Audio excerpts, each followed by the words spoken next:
Hi ಗೆಳತಿಯರೇ, ಇವತ್ತು ನಾನು ಹಲಸಿನಕಾಯಿ ಪಲ್ಯ ಮಾಡ್ತಾಯಿದ್ದೀನಿ.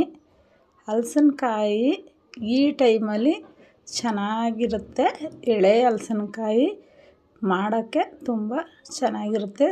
ಪಲ್ಯ ಮಾಡೋದ್ರಂತೂ ಅದ್ಭುತವಾಗಿರುತ್ತೆ. ಚಿಕ್ಕದಾಗಿ ಕುಯ್ಕೊಳ್ಳಿ, ಬೇಗ ಬೇಯುತ್ತೆ. ಎಳೆ ಹಲಸಿನಕಾಯಿ ಎಲ್ಲನೂ ಕಟ್ ಮಾಡಿ ಇಟ್ಕೊಂಡು ನೀಟಾಗಿ ತೊಳ್ಕೊಬೇಕು. ತೊಳ್ಕೊಂಡು ಕಡಲೆಕಾಳು ಉನಿ ಹಾಕ್ಬಿಟ್ಟು ಅದ್ರ ಜೊತೇಲಿ ಹಲಸಿನಕಾಯಿ ಕಡಲೆಕಾಳು ಕುಕ್ಕರಲ್ಲಿ ಬೇಯಿಸ್ಕೋಬೇಕು. ಕಡಲೆಕಾಳನ್ನ ನೆನೆಯೋಕ್ಕಿಟ್ಟು ಚೆನ್ನಾಗಿ ಅದನ್ನು ಒಂದು ಕುಕ್ಕರ್ಗೆ ಹಾಕಿ ಉಪ್ಪು ಹಾಕಿ 1-2 ವಿಷಲ್ ಕೂಗಿಸ್ಕೋಬೇಕು. ಕುಕ್ಕರ್ನ 2 ವಿಷಲ್ ಕೂಗಿಸ್ಕೊಂಡ್ಮೇಲೆ ಬೆಂದಿರುತ್ತಲ್ಲ, ಅದನ್ನ ಜೊತೆಗೆ ಹಲಸಿನಕಾಯಿ ಚೆನ್ನಾಗಿ ತೊಳೆದು ಕುಕ್ಕರ್ಗೆ ಹಾಕಿ, ಮತ್ತು ನೀವು ಒಂದು ಮುಚ್ಚಳ ಹಲಸಿನಕಾಯಿನ ಕುಕ್ಕರಲ್ಲಿ ಹಾಕಿ ಚೆನ್ನಾಗಿ ಈ ಥರ ಕೈ ಆಡಿಸ್ಬಿಟ್ಟು, ಮತ್ತು ಇದಕ್ಕೆ ಟೊಮೆಟೊ ಹಣ್ಣು, ಈರುಳ್ಳಿ, ಶುಂಠಿ ಬೆಳ್ಳುಳ್ಳಿ ಪೇಸ್ಟು, ಕೊತ್ತಂಬರಿ ಸೊಪ್ಪು ಇಟ್ಕೋಬೇಕು. ಅದೆಲ್ಲ ಚೆನ್ನಾಗಿ ಹಲಸಿನಕಾಯಿ ಮತ್ತು ಕಡಲೆಕಾಳು ಬೆಂದಿದೆ ನೋಡಿ. ಬೆಂದ ಮೇಲೆ ಅದನ್ನು ಬೇರೆ ಸಪ್ರೇಟು ನೀರನ್ನ ತೆಗೆದ್ಬಿಡ್ಬೇಕು. ಎಲ್ಲ ಚೆನ್ನಾಗಿ ಬೆಂದಿದೆ ನೋಡಿ, ಎಷ್ಟು ನೀಟಾಗಿ ಬೆಂದಿದೆ ಅಂದರೆ.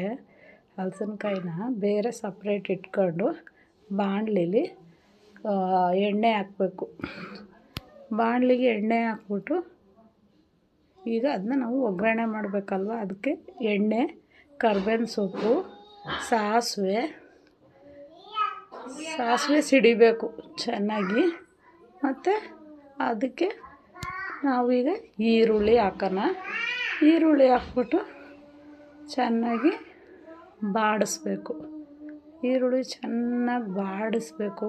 ಬಾಡಿದ್ಮೇಲೆ ಅದನ್ನು ಈರುಳ್ಳಿ ಎಲ್ಲ ಚೆನ್ನಾಗಿ ಬೆಂದು ಬೇಯ್ತಾ ಇರ್ತದೆ. ಚೆನ್ನಾಗಿ ಬೇಯಿಸ್ಬಿಟ್ಟು ಈಗ ನಾವು ಬೇರೆ ಪಲ್ಯಗಳೆಲ್ಲ ಮಾಡ್ತೀವಲ್ಲ, ಅದೇ ಥರ ಈರುಳ್ಳಿ ಚೆನ್ನಾಗಿ ಎಣ್ಣೆಲಿ ಕೆಂಪಾಗೋವರೆಗೆ ಬೇಯಿಸಬೇಕು. ಬೇಯ್ತಾ ಇರುತ್ತೆ. ಬೆಂದ ಮೇಲೆ ಟೊಮೆಟೊ ಹಣ್ಣು ಹಾಕಬೇಕು.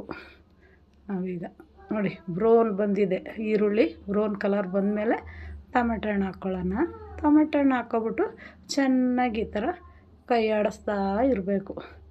ಕೈ ಆಡಿಸಾದ್ಮೇಲೆ ಸ್ವಲ್ಪ ಚೆನ್ನಾಗಿ ಅದನ್ನು ಮೇಲೆ ಮೆತ್ತಗಾದ್ಮೇಲೆ ಒಂದು ಸ್ವಲ್ಪ ಉಪ್ಪು ಹಾಕ್ಕೊಳ್ಳೋಣ. ಉಪ್ಪು ಹಾಕ್ಕೊಂಡ್ರೆ ಟೊಮೆಟೊ ಹಣ್ಣನ್ನ ಚೆನ್ನಾಗಿ ಮೆತ್ತಗಾಗೋ ಥರ ಕೈ ಆಡಿಸ್ತಾನೇ ಇರಿ. ಕೈ ಆಡಿಸಿ ಅದು ಮೆತ್ತಗಾದ್ಮೇಲೆ ಶುಂಠಿ ಬೆಳ್ಳುಳ್ಳಿ ಪೇಸ್ಟ್ ಹಾಕ್ಕೊಳ್ಳಿ. ಶುಂಠಿ ಬೆಳ್ಳುಳ್ಳಿ ಪೇಸ್ಟನ್ನ ಜಜ್ಜಿಟ್ಕೊಂಡ್ರೆ ಸಾಕು. ಜಜ್ಜಿಟ್ಕೊಂಡು ಅದನ್ನು ಹಾಕಿದ್ರೆ ಒಳ್ಳೆ ಸುವಾಸನೆ ಇರ್ತದೆ ಹಲಸಿನಕಾಯಿ ಪಲ್ಯಕ್ಕೆ.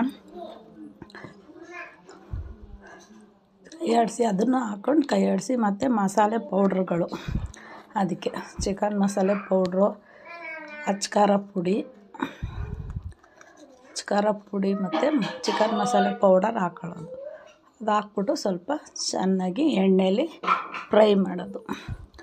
ಚೆನ್ನಾಗಿ ಎಣ್ಣೆಲಿ ಫ್ರೈ ಮಾಡಿ ಬೆಸ್ತಿದ್ದೀವಲ್ಲ ನಾವು ಹಲಸಿನಕಾಯಿ ಮತ್ತು ಕಡಲೆಕಾಳನ್ನ ಬೇಯಿಸಿ ನೀರನ್ನ ತೆಗೆದ್ಬಿಟ್ಟು ಅದನ್ನು ಹಾಕ್ಬಿಟ್ಟು ಹಲಸಿನಕಾಯಿ ಕಡಲೆಕಾಳನ್ನ ಹಾಕಿ ಮಸಾಲೆ ಒಳಗಡೆ ಹಾಕಿ ತಿರುಗಿಸಿದ್ರೆ ಚೆನ್ನಾಗಿ ಹಲಸಿನಕಾಯಿ ಪಲ್ಯ